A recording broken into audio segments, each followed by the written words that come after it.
We divide 365 by 2 in long division method. So 2 times 1 means 2.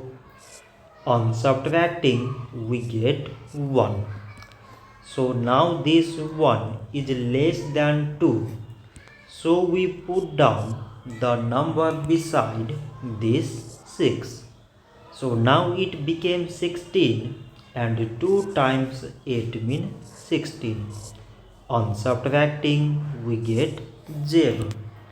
So now again we put down the number beside this 5 and we remove this 0.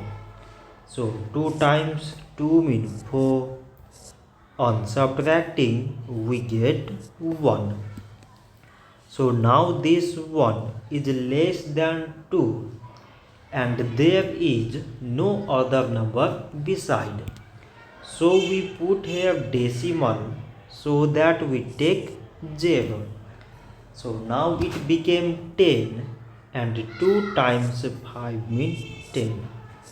On subtracting we get 0. So 365 divided by 2 is 182 decimal 5. So this much for today and thanks for watching.